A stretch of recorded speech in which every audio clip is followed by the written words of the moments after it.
Baik, saya berada di sini ya. Ini ceritanya agak panjang. Jadwalnya itu bukan saya.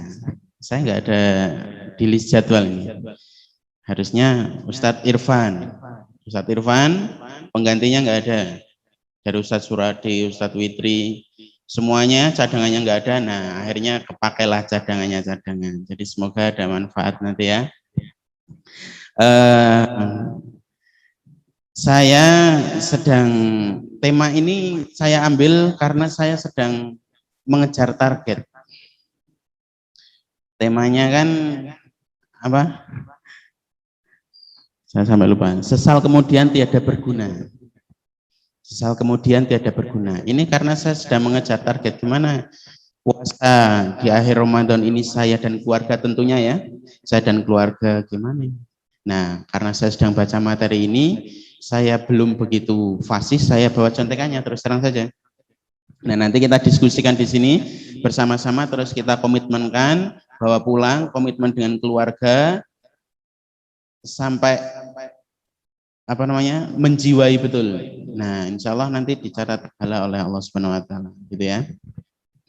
Nah, sebelum ke materi, saya akan mengingatkan kembali kepada ibu-ibu, mas-mas, bapak-bapak, dan saudara-saudaraku semuanya.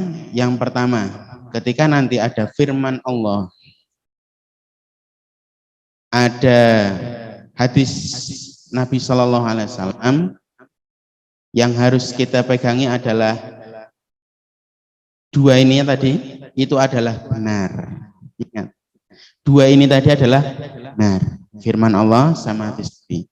Adapun yang keluar dari akal kita, ini berarti akal kita yang salah.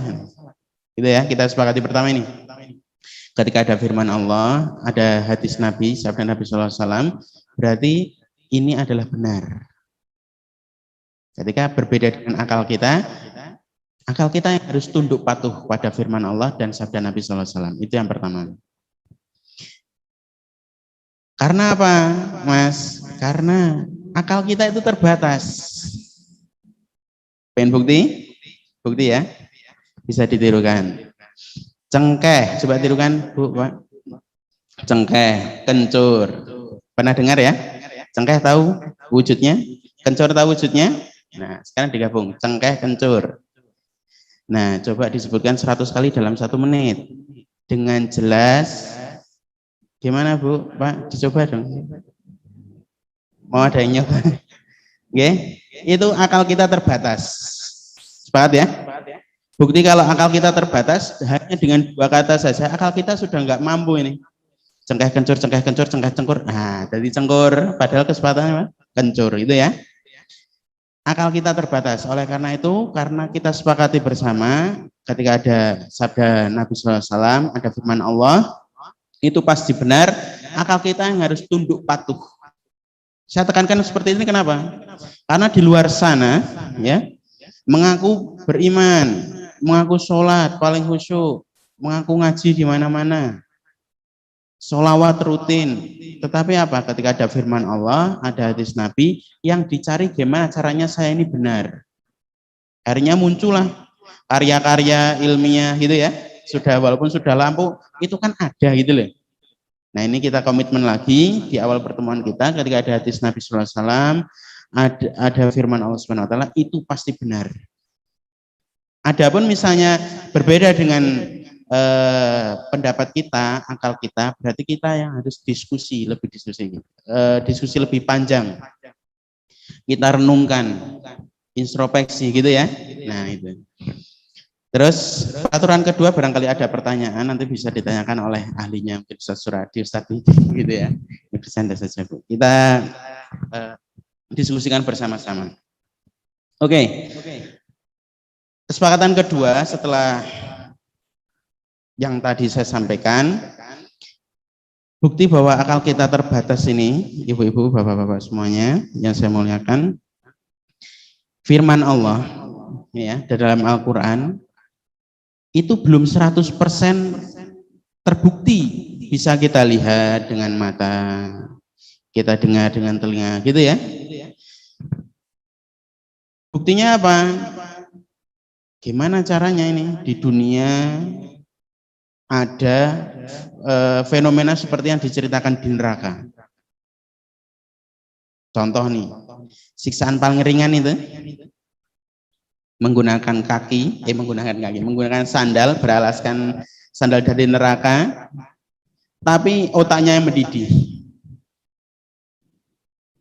Versi pertama. Versi kedua, bagaimana ceritanya ada di sini fenomena walaupun di manapun itu pasti nggak ada. Yang dikuliti seperti ngelupas pisang itu, set dikembali lagi, set dikembali, nggak ada. Nggak bisa dibuktikan oleh manusia ini, dimanapun berada. Pasti nggak mau ini manusia yang bersangkutan. Nah, saya mendengarkan kajiannya Ustaz Zakir Naik itu sekitar 80% ini sudah terbukti ilmiah. 80%. 20% pun insya Allah, kata beliau ini, insya Allah terbukti. Bekalnya tapi ada nih, bekalnya adalah iman kita masing-masing. Yakin nggak nih? Ada neraka, ada surga, ada pahala, ada dosa. Nah, gitu. Setelah kesepakatan kedua ini, berarti kita yang memang harus tunduk patuh ini sama firman Allah, sama sabda Nabi Sallallahu Alaihi Wasallam. Ini, ya. Saya ingatkan lagi, betul-betul saya ingatkan. Ini kita percuma ini cuma kumpul itu kan di sini, tapi kita temui di alam besok berbeda. Yang satunya enak, yang satunya kurang mengenakan, kan kita saling ketemu. Barangkali baru pertama lihat saya, oh nanti ketemunya saya di tempat yang kurang enak, kan eman-eman. Nah, setelah kita komitmen, sering kita melakukan, sudah menghindari maksiat, jauh dari dosa, janji Allah itu kan ada, ketemu kita. Nah, kalau misalnya nggak ada, baru dicari nih. Oh, ini Mas Fuad ini mana nih? Yang dulu tanggal 5 Ramadan 1442 Hijriah itu kultum ini. Nah, baru dicari. Karena komitmen kita ini. Nah, oke ya. Lanjut ke pembahasan nih, Ibu dan Bapak sekalian. Gambarannya, saya akan mendiskusikan. Jadi kita diskusi bareng-bareng. Ingat, di akhir kita ada komitmen. Kenapa komitmen, Mas? Komitmen ini nanti yang akan menjadikan perbuatan. Perbuatan ini yang akan dicatat oleh malaikat. Contoh nih, saya masih punya angen-angen nih. Wah, saya nanti malam mau naudzubillah nih, nyopet. Nah itu ya. Punya niatan nih saya. Naudzubillah, nyopet. Tahu ya? Setelah itu saya tidak melakukan. Kecatat nggak sama malaikat nih? Enggak ya? Sama halnya seperti itu. Saya punya niatan nanti malam khatam, selesai 2 juz misalnya. Saya lakukan komitmen saya. Apa yang terjadi kira-kira malaikat? Mencatat ya? Sama. Akhir dari musyawarah kita ini, ya musyawarah lah ya. Musyawarah kita ini, endingnya ini adalah komitmen. Komitmen terus kita terapkan bersama-sama. Siap insya Allah? Siap. Baik. Sesal kemudian tiada berguna. Ini bukan membahas masalah tips gimana caranya anak-anak semangat untuk sahur. Karena nanti jam 12 Mas, nanti eneng-enengan. Mas, aduh Pak, aku kan tadi nggak sahur, dibangunin. Oh, bukan masalah itu. Tapi ada yang lebih penting daripada itu. Ya memang anak-anak pasti merasa menyesal. Wah, saya daripada makan mending tidur. Nanti kalau sudah dibangunkan, nanti dulu. Pas melek ombo, pas adzan. Allahu Akbar, Allahu Akbar. Saya nggak sahur nih. Nah, tapi saya tetap puasa. Habis itu menyesal di tengah hari. Bukan itu ya. Tapi ada yang lebih penting daripada itu. Apa itu? Ada 2 poin, teman-teman. Yaitu gambaran orang yang menyesal. Yang pertama. Dan yang kedua adalah masalah bertaubat pada Allah SWT. Nah, oke, menyesal atau insaf ini ada di dalam hadis Nabi Sallallahu Alaihi Wasallam. Menyesal, insaf, ini namanya apa ini? Namanya adalah taubat. Sebagaimana hadis Nabi Sallallahu Alaihi Wasallam yang berbunyi an-nadamu taubatun. An-nadamu taubatun. Penyesalan itu adalah taubat. Hadis riwayat Ibnu Majah juz 2 halaman 577 nomor hadis 4252. Jadi penyesalan itu adalah taubat. Kapan orang merasa menyesal ini? Setelah melakukan perbuatan yang tidak sesuai syariat, kurang lebih seperti itu ya. Ada peraturan, nggak dituruti, melanggar lah ya. Habis itu tahu insaf, astagfirullahaladzim. Kayaknya saya salah nih. Saya tadi ngambil gorengan 5, kok bilangnya cuma 4 ini. Berarti yang satu belum halal. Insaf. Ini namanya taubat. Oh, saya akan mengulangi lagi. Saya akan bayar nih 1 gorengan. Bisa dibayangkan ya? Jadi gambarnya seperti itu. Taubat ini menyesal. Wah, menyesal. Pernah? Ibu, bapak semuanya? Pernah ya? Nah, ini salah satu. Berarti pernah dirasakan semuanya ya? Taubat. Penyesalan itu adalah taubat. Definisinya dari siapa ini? Dari Nabi SAW. Ya kan? Nah, penyesalan yang bisa diputar balik ini seperti tadi, gorengan ngambil 5, bayarnya cuma 4. 5, bayarnya cuma 4. Kembali lagi, diulangi, ngapunten Bu, mau bayarin namung sekawan, padahal kalau mendetik gangsal. Oh ya, masih bisa? Masih. Bayar melih setunggal. Pinten 100.000. Gorengan pudi nih. 1.000 misalnya, 1.000 dibayar. Nah, tapi ada penyesalan yang tidak bisa kembali lagi seperti gorengan tadi. Ini yang main iman kita ya, bukan akal kita ya. Karena kita sudah mengacu pada ayat yang sering. Jadi saya musyawarah di sini kan hanya mengulang gitu ya. Karena hakikat ilmu itu tidak seperti orang makan, tapi seperti orang mengayuh sepeda. Terus nyampe tujuan sampai iman itu kita kuat ini. Oh ya, saya yakin nih. Kalau melakukan ini dapat pahala, nanti sebagai pemberat, rahmat Allah turun, saya masuk surga. Gitu kan? Tapi kalau orang makan ini, makan, kenyang, seolah-olah belum pernah makan kalau lapar tuh. Aduh, saya belum pernah makan ini. Nah, gitu ya. Jadi ada penyesalan yang tidak berguna ini. Saudaraku yang saya muliakan. Ada. Itu apa? Orang yang menyesal, tapi di alamnya sudah berbeda. Alamnya sudah berbeda, ini tapi menyesal. Ke bawah ini pensil saya. Dalilnya ada nggak? Ada. Di surah Al-Mu'min atau ya, surah ke-40 ayat 11. Saya bacakan, a'udzubillahi minasyaitonirrajim. Bismillahirrahmanirrahim. Qalu rabbana amattana sanataini wa ahyaitana sanataini fa anta rabbana bidunubina fahal ila khurujim min sabil. Artinya mereka, siapa mereka ini? Orang kafir. Setelah sampai di alam akhirat menjawab. Jadi orang kafir ini ngomong ini, ya Tuhan kami, Engkau telah mematikan kami 2 kali dan telah menghidupkan kami 2 kali pula. Lalu kami mengakui dosa-dosa kami. Maka adakah sesuatu jalan bagi kami untuk keluar dari neraka? Ini. Saya tanya dulu, kembali ke poin kedua di awal tadi.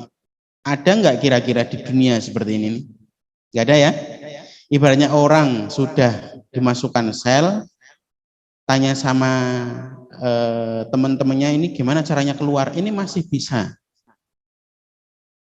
Masih bisa. Tapi kalau ini tidak, tapi iman kita yang ngomong nih, ini terjadi. Walaupun nggak ada contohnya, filmnya pun nggak ada, nggak berani barangkali ya. Gimana ada yang mewujudkan Allah di situ? Gimana caranya ada yang mengaku orang kafir? Dibayangkan pun nggak bisa gitu ya.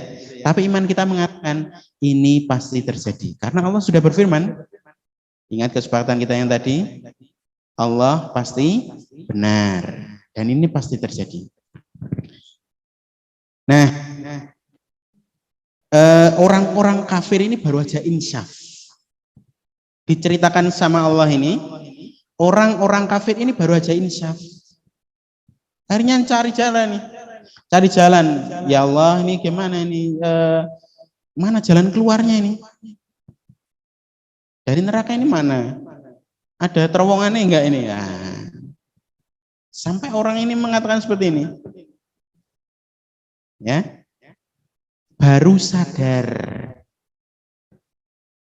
Kalau dicerita, digambarkan lagi Fir'aun gitu ya, sudah tahu pada paham ya, kisah Fir'aun ini yang tenggelam di Laut Merah. Itu kan di akhir ayatnya mau tobat ini, mengaku Tuhan mau tobat. Luar biasa ya. Kan di sini mentok-mentoknya ngaku apa ini? Hamba Allah gitu ya. Ngakunya ngaku nabi kalau zaman sekarang. Kalau dulu ini Fir'aun ini ngakunya Tuhan. Dan dia Fir'aun ini kan tobat di ujung-ujungnya. Ini sering disampaikan sama ustadz-ustadz kita ya. Nah ini pun contoh. Ini taubat, insaf, penyesalan, tapi sudah nggak bisa ini. Cerita ini tadi firman Allah, Al-Ghafir ayat 11 sama cerita Fir'aun. Ini sebagai contoh. Iman kita yang harus ngomong. Oh ya itu pernah terjadi dan pasti terjadi. Ya kan? Walaupun kita belum pernah melihat muminya, tapi ilmiah ini masuk ke 80% yang terbukti tadi, ilmiah mengatakan terjadi dan Fir'aun pun ada. Kalau dibuka di YouTube gitu ya. Oh ya, ini muminya Fir'aun tempatnya di sini. Memang ada. Walaupun belum pernah nih naik pesawat, ada enggak ini? Karena saya belum pernah ke sana misalnya ya. Tapi diimani betul nih. Ada. Lewat mana medianya? Lihat-lihat nih lewat media sosial. Oh ya ada nih orang sampai Sumatera, ada sampai makamnya Fir'aun ini. Oh ada ya sampai Mekah ini, berarti Mekah ada walaupun belum pernah naik pesawat, belum pernah naik kapal terbang, walaupun belum pernah ke Nusa Kambangan sekalipun. Ya kan? Nah ini iman kita yang berbicara. Setelah meninggal, intinya ya, dari firman Allah ini tadi, ini enggak ada nih. Taubat ini udah enggak ada. Nanti komitmen yang pertama, apa yang harus kita lakukan kira-kira? Bertaubat sama Allah. Tapi jelasnya nanti di hadis ya, untuk memperkuat hadis ayat Al-Quran ini untuk menguatkan kita betul. Oh ya, karena kita sudah mengacu pada komitmen yang pertama tadi bahwa Rasulullah SAW bersabda itu pasti benar, firman Allah pasti benar. Ada nggak Mas yang ceritanya dulu pernah nggak pernah diragukan? Pernah. Ketika Nabi SAW Isra Mi'raj, yang beriman mendengar ceritanya Nabi SAW itu imannya melemah, yang kufur tambah kufur. Gimana ceritanya? Sebentar saja ya. Suatu malam, ya kan? Mengulang lagi tentunya ya dari ustadz-ustadz kita ini. Nabi SAW cerita. Pertama yang diceritani siapa? Abu Jahal, Fir'aunnya zamannya Nabi dulu ini. Diceritakan perjalanan dari Mekah, Masjidil Aqsa, naik ke langit ke-7, pulang lagi ke langit ke-4 berkali-kali, turun lagi, habis itu kembali lagi ke Mekah. Padahal untuk menempuh saat itu ya, dari Masjidil Haram ke Masjidil Aqsa, 1 bulan perjalanan berangkat ya. Perjalanan sekali berangkat itu dengan kuda terbaik. Diceritakan ini karena akal yang nangkep bukan iman, berangkat pergi langit ke-7, balik ke langit ke-4, kembali ke langit ke-7, kembali ke Mekah pagi-pagi sudah ngalamun di depan Ka'bah, ketemu Abu Jahal nih. Disampaikan di Bukit Abu Kubais namanya. Warga Quraisy semuanya kumpul, enggak seperti biasanya. Yang beriman dan kufur ini kan biasanya jauh menjauh. Ini bergandengan. Ini bener enggak ini ceritanya Muhammad? Yang iman aja lemah nih. Oh, kayak macam seperti yang digosipkan Abu Jahal nih. Ini kayak orang gila ini, betul nih. Karena akal yang dipakai. Kita sepakati tadi ya. Hanya cengkeh kencur aja kita nggak bisa ya. Cengkeh kencur. Nah ini akal. Karena iman kita diletakkan di depan ketika ada firman Allah dan sabda Nabi, kita lebih kuat lagi. Jadi komitmen kita lebih mustahil lagi kita posting di media sosial kok mengatakan saya nggak yakin nih sama sabda Nabi ini, mosok sih? Nah, itu nggak mungkin nih kita semua ini. Ya nggak, karena kita sudah berkomitmen tadi di depan. Selanjutnya, Ibu Bapak semuanya. Nah, ada firman Allah lagi dalam surat Quran surah Fatir ayat 37 yang berbunyi A'udzubillahi minasyaitonirrajim. Bismillahirrahmanirrahim. Rabbana ahrijana na'mal sholihan ghairal ladzi kunna na'mal. Ya Tuhan kami, keluarkanlah kami dari siksa ini dan kembalikan ke dunia. Niscaya kami akan mengerjakan amal yang sholih, bukan amal maksiat yang pernah kami kerjakan. Ya, ini firman Allah, pasti benar. Jadi ada nih orang yang sudah menyesal, besok sudah meninggal menyesal, nggak mau maksiat lagi.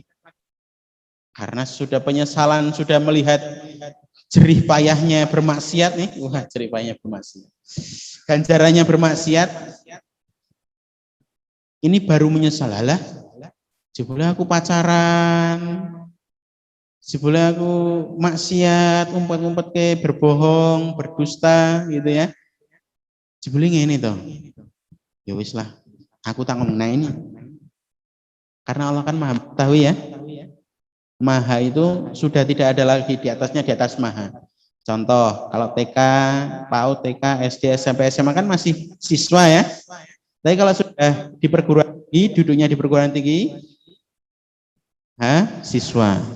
Kalau mahasiswa S1, S2, S3 sama ya, sebutannya adalah mahasiswa. Nggak ada lagi maha siswa gitu ya, kita sepakati bersama. Jadi kalau maha itu sudah paling tinggi. Nggak ada yang lebih mahal lagi. Jadi kalau sudah maha mengetahui, ini salah satunya. Allah maha mengetahui, besok ini kita yang sekarang punya dosa, kira-kira sekarang punya dosa nggak ini? Ya. Sekarang ini tinggal kita komitmen bersama nanti ya. Terus ada yang merasa punya dosa, yang mendengarkan kajian-kajian masalah taubat, tapi tidak melaksanakan. Itu ada. Nah, ini firman Allah nih. Seseorang mengatakan, ya Tuhan kami, keluarkanlah kami dari siksa ini dan kembalikan ke dunia. Niscaya kami akan mengerjakan amal yang sholih, bukan amal maksiat lagi nih. Ini komitmen orang yang menyesalnya terlambat nih.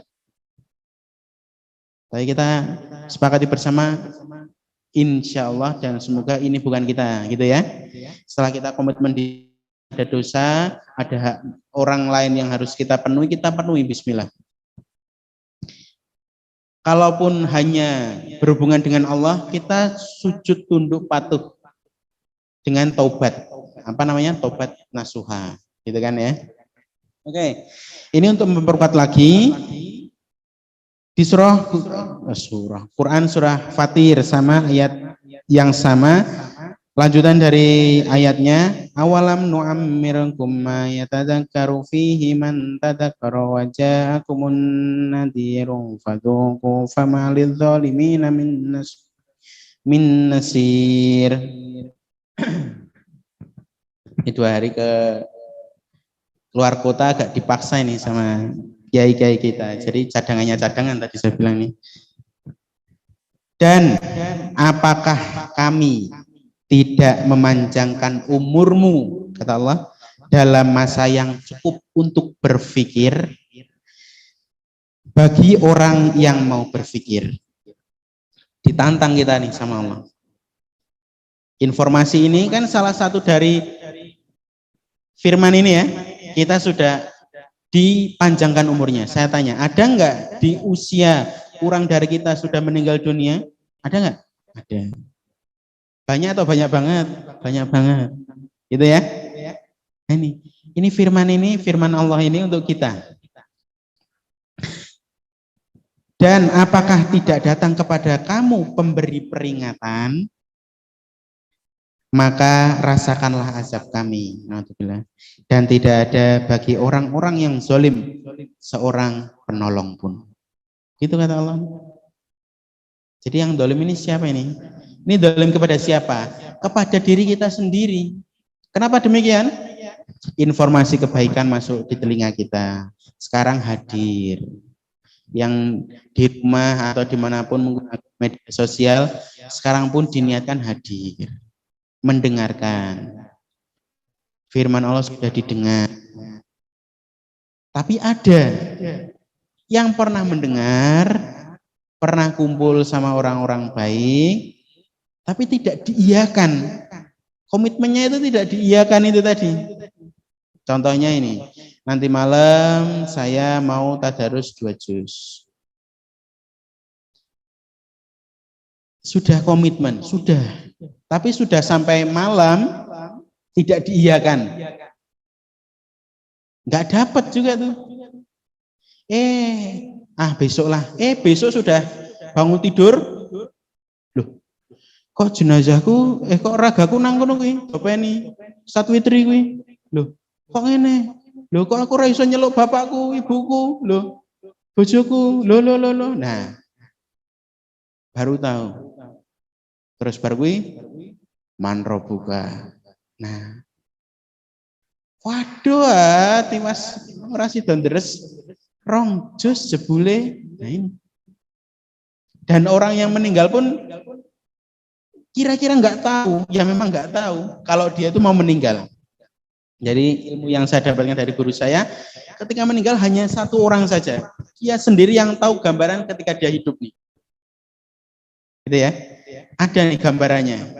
Tanda-tandanya, oh ya saya pernah berinfak, saya pernah sedekah di situ, saya pernah sholat di situ, saya pernah berkata baik di situ, mengingatkan di sini, situ, gitu.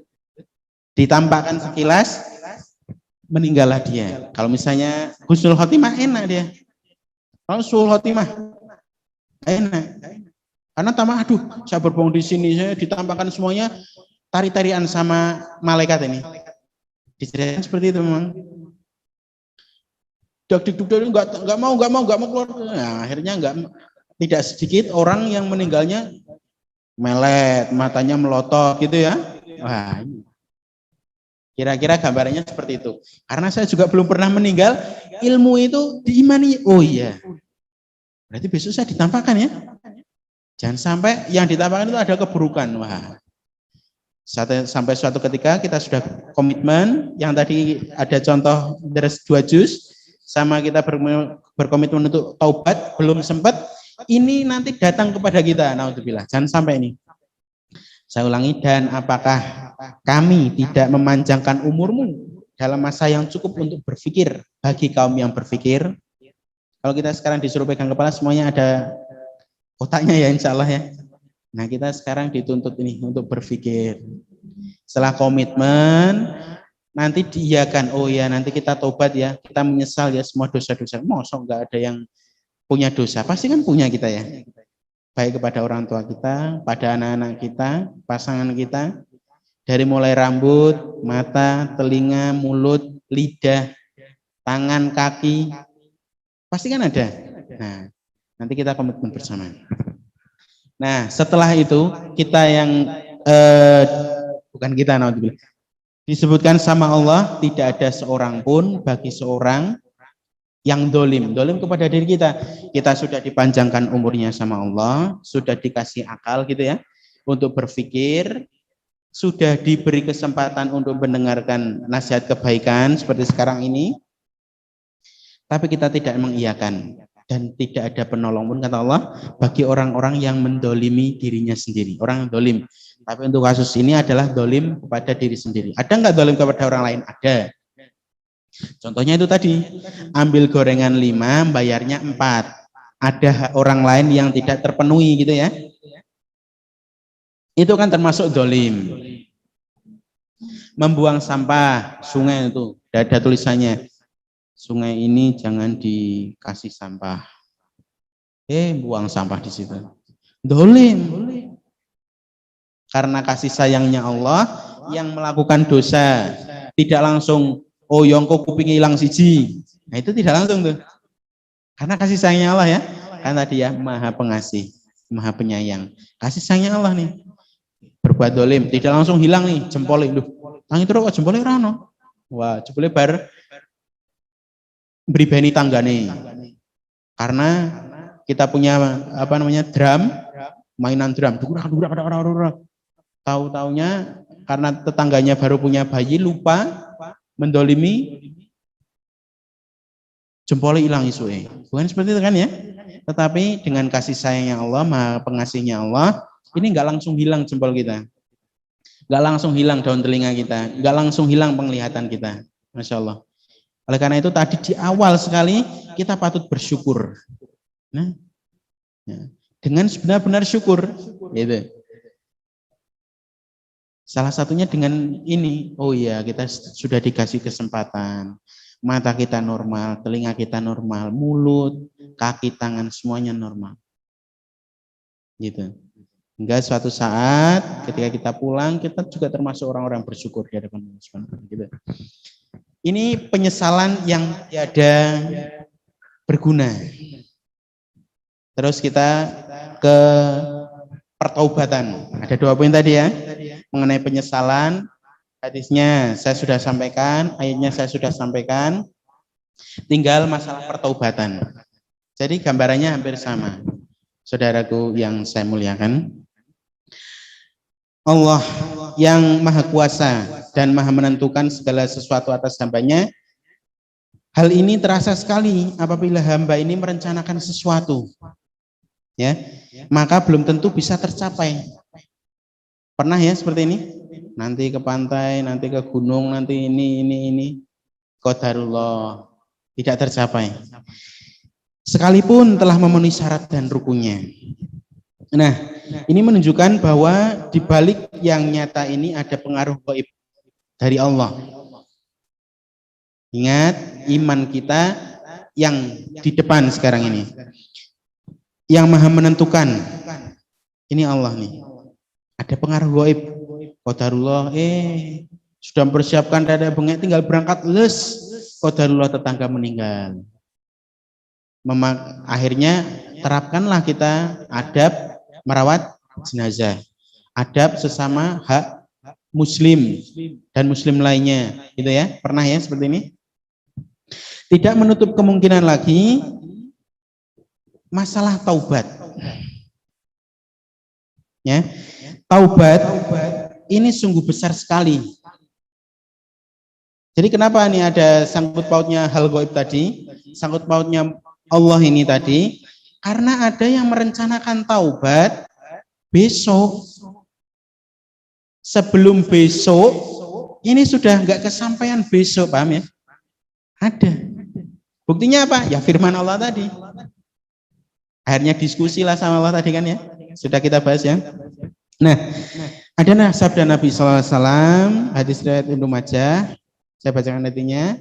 Jika kamu telah berbuat dosa, sehingga dosamu itu mencapai setinggi langit, kemudian kamu bertaubat, niscaya Allah akan menerima taubatmu. Tapi syaratnya ini tadi, kita harus rencanakan, komitmen, dan diiyakan. Kan ini taubat ini gratis ya. Taubat ini kan gratis. Tinggal kesungguh-sungguhan kita. Kesungguh-sungguhan kita. Oh ya ini kita taubat beneran, ya enggak ini. Karena nanti ada nih mengenai tobat yang tidak benar-benar. Nah, demikian besarnya pengaruh tobat ini, teman-teman. Taubat kepada Allah, tetapi harus awas, jangan main-main dengan taubat. Yakni jangan taubat hanya untuk main-main saja, karena konsekuensinya berat nih. Saya bacakan hadisnya. Artinya saja ya, karena maghribnya 17:41 Ustaz. 4 berapa? 41 ya? Kurang lebih seperti itu ya. Artinya, dan orang yang sudah bertaubat dari dosanya itu adalah seperti orang yang sudah tidak punya dosa lagi. Dan adapun orang yang sudah minta ampun kepada Allah dari dosanya, tetapi orang itu masih tetap berbuat dosa dengan sengaja. Ini yang repot ini. Dengan sengaja ini repot sekali nih. Maka dia seperti orang yang mengolok-olok Allah, bermain-main dengan Tuhannya. Coba misalnya saya tanya nih. Ada yang ngundo layangan. Ngundo itu bahasa Indonesia apa? Mengulukkan layangan ya. Bermain layang-layang lah ya. Sampai benangnya itu bundet dipotong, tapi tidak bertanggung jawab karena belum punya ilmu tentunya. Anak-anak, namanya juga anak-anak, dibuang di tengah itu. Motor lewat berkali-kali, akhirnya harus berhenti. Sepeda lewat berkali-kali harus berhenti. Kenapa? Benangnya ini menjiret. Benangnya ini melilit ban, gitu ya. Akhirnya, karena saya tahu, saya peringatkan, Mas, Dek, kalau main layang-layang, benangnya itu dibuang tempat sampah ya. Kalau misalnya udah nggak terpakai, ya. Baru selesai kita masuk rumah, ceklek, lihat di jendela, habis terpotong itu tadi benang, dibuang. Tengok-tengok, orang Mas mau kayak buang gini wae neh. Nah, gimana rasanya kita, omongan kita diolok-olok nih, teman-teman? Rasanya sajalah ya. Ya. Ini sama, sudah disabdakan sama Nabi Sallallahu Alaihi Wasallam. Berarti ada orang yang bertaubat, dosanya sudah diampuni sama Allah, melakukan dosa lagi dengan sengaja. Ada ini. Ingat ya, sabda Nabi pasti benar. Walaupun tidak ada contohnya di dunia ini, pasti ada. Walaupun kita belum pernah melihat, belum pernah mendengar kabarnya, ini pasti ada, karena Nabi ini selalu benar. Nah, oleh karena itu, ada nih yang namanya taubat nasuha. Taubat nasuha itu ada 3 poin. Yang pertama, mengakui bahwa kita ini bersalah, gitu ya. Yang kedua, berjanji tidak mengulangi perbuatan dosa itu lagi. Dan yang ketiga, menutup dengan amal soleh tentunya. Atas dosa-dosa kita tadi, ya. Karena gambarannya apa? Gambarannya itu ketika kita melakukan dosa, ada 1 titik noda hitam di hati kita. Makanya di hadis lain itu ada, ketika hatinya sudah penuh, dikasih nasihat itu nggak mempan. Kasih nasihat nggak mempan, ketemu orang soleh nggak mempan, cuma dicibir aja. Wis tahu. Takziah meneh, tapi nggak peka ini, suatu saat saya meninggal juga nih, mata saya ini terbatas, saya melihat lampu sekarang, saya melihat teman-teman sekarang, suatu saat saya nggak melihat, terbatas. Nah, setelah itu ini saya bacakan hadis terakhir nih, hadis terakhir agak panjang, tapi ini luar biasa. Ini kabar baik untuk kita semua yang mempunyai dosa. Karena saya sudah tanya tadi di awal ya, semuanya punya dosa, punya. Saya sama, semuanya punya dosa, karena sudah komitmen punya. Ini kabar baik untuk kita semua. Dari Anas radhiyallahu an, dia berkata, aku mendengar Rasulullah Shallallahu Alaihi Wasallam bersabda, Allah berfirman, wahai anak Adam, selagi kamu memohon dan mengharap ampunanku, niscaya aku memberi ampunan atas dosa yang ada padamu. Syarat dan ketentuan berlaku ya. Anak Adam, kita bukan? Ya kita, siapa lagi? Selagi kamu, kita semua nih memohon sama Allah dan mengharap ampunanku, ya, niscaya aku akan memberi ampunan atas dosa yang ada padamu. Komitmen yang pertama ini, teman-teman semua yang saya muliakan, kita harus tunduk patuh pada Allah dengan mengharap ampunan pada Allah, dengan bertobat. Apa tuh amalan orang bertobat ini? Istighfar, gitu ya. Sudah tahu semua bacanya? Astagfirullahaladzim. Astagfirullah, boleh. Tapi ingat nih, kita harus mengiyakan amalan ini. Bukankah kita pernah naik motor, naik mobil itu ya? Kata Ustadz siapa? Saya lupa ini. Saya dari ceramahnya beliau ini di sini. Siapa? Yang Ustadz Edgar itu. Bukankah kita pernah naik motor, naik mobil di jalan daripada hanya membaca helmnya orang, platnya orang gitu kan, tulisan di mobil-mobil, kan lebih berbobot zikir kita pada Allah. Tapi untuk kasus ini, zikir kita dikerucutkan nih, adalah taubat. Zikir kita istighfar, karena kita mengejar taubat kita agar diampuni dosa-dosa kita, gitu kan? Nah itu. Nah, dan aku tidak peduli, wahai anak Adam, walaupun dosa-dosamu itu mencapai setinggi langit, kemudian kamu minta ampunan kepadaku, pastilah aku ampuni dosamu itu. Ini sudah familiar sekali nih, hadis qudsi ini.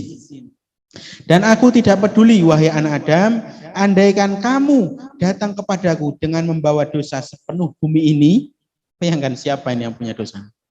Sepenuh bumi ini. Kemudian kamu menemuiku dalam keadaan kamu tidak menyekutukan aku, maksudnya tidak syirik pada Allah, sedikit pun dengan yang lain, pasti aku akan datang pula kepadamu dengan ampunan yang memenuhi bumi ini pula banyak. Dosa kita diampuni, teman-teman. Ini hadis qudsi, ini harus kita imani sungguh-sungguh. Hanya gimana cara kita bertobat pada Allah nih. Jangan-jangan termasuk orang yang tadi itu. Kita bertobat, kita merasa diampuni, kita sudah ringan mengerjakan amal solih, tapi kita mengerjakan dosa dengan sengaja pula ini. Nah, ini yang repot. Nah, komitmen ini kita harus iakan bersama-sama. Setelah kita mendengarkan tadi ya, musyawarah kita bersama-sama, ini karena saya terinspirasi betul nih dengan tema ini, karena sedang saya baca, saya sedang ngobrol nih sama istri saya. Ini akhir Ramadan ini harus kita diampuni dosa-dosa kita nih. Eman-eman. Ini jangan sebagai hal tabu ya. Bisa sebagai saya mencontoh dari guru-guru saya. Jangan jadikan obrolan akhirat ini di keluarga kita sebagai hal tabu. Karena di lain ayat Allah juga berfirman, jagalah kamu dan keluargamu dari api neraka. Saya tanya, berarti ada nggak yang nggak menjaga keluarganya dari api neraka? Ada ya? Berarti ada ya? Karena Allah sudah penging seperti itu, berarti ada yang tidak menjaga dirinya dan keluarganya dari api neraka. Ada. Oleh karena itu, saya menyalurkan, saya kan hanya mengulangi saja dari perkataan guru-guru saya gitu ya. Guru saya mengatakan, jangan tabu, kalau misalnya masalah akhirat, jangan tabu di mobil ngobrol, ya, gitu ya. Kita bakal bareng-bareng lagi nggak ya di surga? Jangan-jangan nggak pernah ngobrol masalah akhirat, besok ya mati cuma urusan warisan, gitu aja stop gitu sampai situ. Enggak, saudara-saudara semuanya. Ini jangan tabu. Allah menjanjikan besok kita dijanjikan orang-orang bertakwa, gitu kan ya. Ketika kita bahan bakarnya jelas sudah disampaikan Ustaz Suradi tadi, beriman dan mengharap ridha Allah tadi, kita pun jangan tabu, jangan nunggu ada kajian, akhirnya cuma diem-diem aja, nonton Facebook sendirian, di kamar, tanpa mengajak saudara, ini masih tabu. Jangan-jangan cuma mengingatkan ya, Umi dan ayah, misalnya untuk yang laki-laki dan perempuan pamlah ya, Umi dan ayah habis sholat zikir misalnya, ayo istighfar sebelum subuh nih, habis sahur nih, habis sahur selesai, sebelum selesai ini sebelum kerja kita sungguh-sungguh tobat. Mohon maaf ya kalau ayah punya salah kemarin, cuma masalah sepele. Apa misalnya piring pecah, ayah juga seharusnya marah-marah. Padahal itu pun sudah dicatat sama malaikat ya. Nggak seharusnya marah-marah. Mohon maaf ya. Oh kemarin bercandanya kelewatan, mohon maafnya. Sekarang kita mohon ampun sama Allah. Semoga kita nggak hanya dipertemukan di dunia. kita pun dipertemukan di akhirat kelak. Ini pun jangan sebagai hal tabu, itu kata ustaz saya. Dan saya berusaha nih teman-teman semuanya, ini hadirkan itu di rumah. Enak, Masya Allah enak. Piring pecah, Masya Allah pecah ya. Orang cuma piring kan kita tinggal beli deterjen, betul ya? Beli deterjen itu kita dapat piring. Kalau saya membahasakan sama istri saya, yuk kita beli piring, yuk nanti kita dapat deterjen. Kita tinggal balik aja. Kan bukannya kita beli deterjen itu kan udah dapat piring. Kenapa harus marah-marah menggebu-gebu? Banteng pintu, sana sini, sana sini. Karena ada firman Allah tadi ya. Jagalah kamu dan keluargamu dari siksa api neraka. Berarti ada. Salah satu yang pisah itu ada. Kita sudah tahu bersamalah. Anak dengan bapak pisah. Siapa? Nabi Ibrahim dengan bapaknya. Istri dan suami pisah. Fir'aun dan istrinya. Begitu ya? Pisahnya suaminya ke surga, istrinya ke neraka. Ada. Banyak ya? Bukan banyak lagi. Maksudnya sering mendengar gitu ya. Ini sudah pisah nih teman-teman. Cerita ini harus kita imani. Sekarang tinggal kita dan keluarga kita. Mosok kita mau bagi yang di rumah nonton sendiri. Ya mas, karena istrinya sibuk nih. Mempersiapkan gedang goreng kesukaan saya. Oke lah gedang goreng kesukaan. Tapi setelah itu coba duduknya. Jangan buru-buru makan. Kita doa. Doa dulu nih. Jangan sampai kita pisah, lagi banting pintu, kejepit jempolnya, sarafnya kena, saat itu karena nggak tahu, diambil juga sama Allah saat itu. Kan repot juga. Cuma gara-gara piring pecah tadi, itu pun juga piring hadiah yang saya ceritakan tadi. Nah, piring deterjen itu tadi kan sia-sia semuanya. Oleh karena itu, komitmen kita setelah tadi bertobat, dengan cara membaca istighfar yang banyak di jalan, sambil jalan. Setelah kita mendoakan Assalamualaikum, Assalamualaikum, Assalamualaikum, sambil jalan naik kendaraan. Bukankah kita hanya fokus jalan saja, ya kan? Bukankah kita biasanya juga bisa nih sambil mengerjakan tugas, ngopeni anak, kelingan kumbahane dan sebagainya, kan bisa. Apalagi hanya zikir, ingat sama Allah, dengan ingat dosa kita, ya Allah, ini mata ini tadi buat maksiat nih. Oke lah iklannya di YouTube memang kajiannya, saya niat kajian iklannya tapi selain Shopee COD gitu ya, selain itulah kan ada yang memang memperlihatkan lekuk tubuh itu ya, sesekali itu ditobati, dipungkiri bahwa mata ini salah, saya mohon ampun ya Allah atas dosa tadi itu. Saya juga nggak sengaja nih. Gitu ya. Setelah itu kita komitmen di dalam keluarga kita, jangan tabu masalah akhirat. Ya, kok tadi makan sambil berdiri? Kok tadi bohong ya? Kok tadi ini ya? Kok tadi itu ya? Ingat ya, ada malaikat, ingat iman sama Allah. Bagi yang laki-laki nih setiap Jumat, ittaqullah nih. Setiap hari Jumat nih dipaksa sama Allah untuk mendengarkan, untuk berkomitmen untuk bertakwa pada Allah. Setiap laki-laki nih yang beriman. Gitu. Mungkin itu saja saudara-saudaraku yang saya muliakan. Kiranya sudah jelas apa yang harus kita lakukan ya setelah kita komitmen tadi.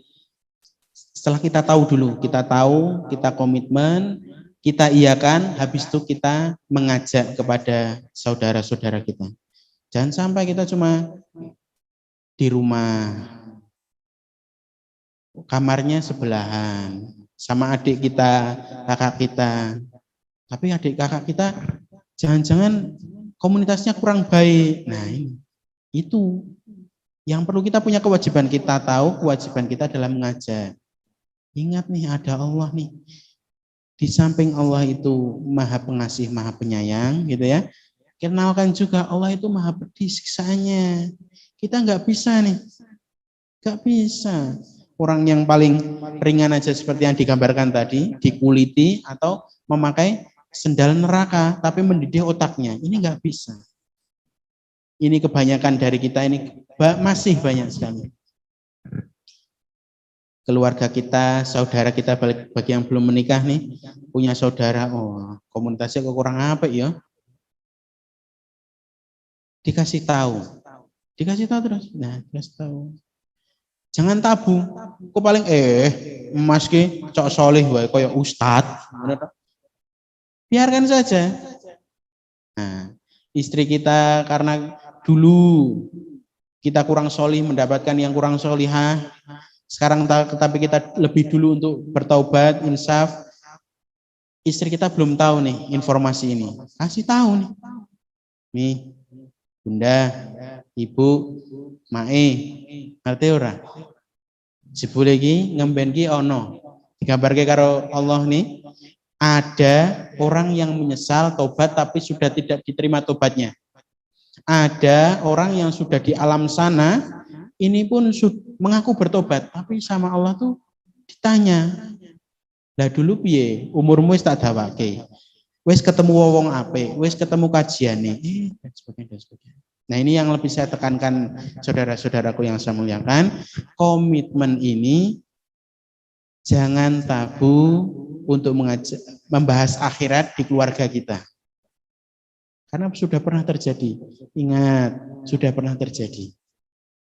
Sudah sering disampaikan oleh ustadz-ustadz kita.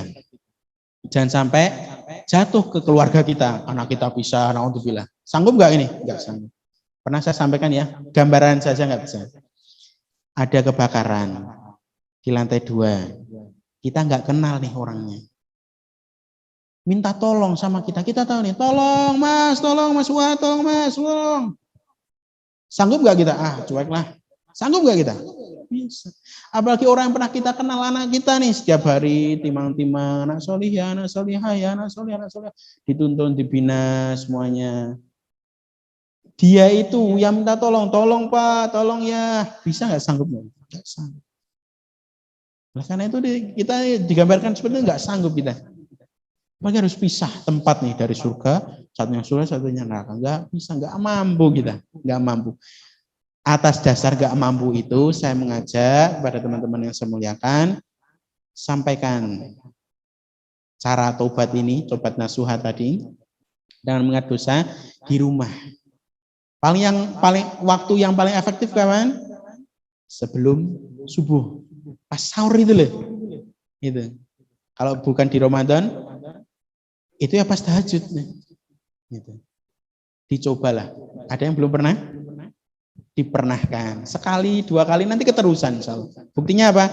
Ada nggak orang yang suka sodakoh karena hartanya berkurang, tapi merasa kapok dengan sodakoh itu? Nggak ada ya?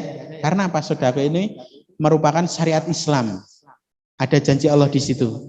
Dan pasti ini menenteramkan buat kita. Sama, kita komitmen ngajak tobat sama keluarga kita, saudara kita, tetangga kita. Sama. Pasti akan merasa tentram, walaupun hikmah ini belum turun.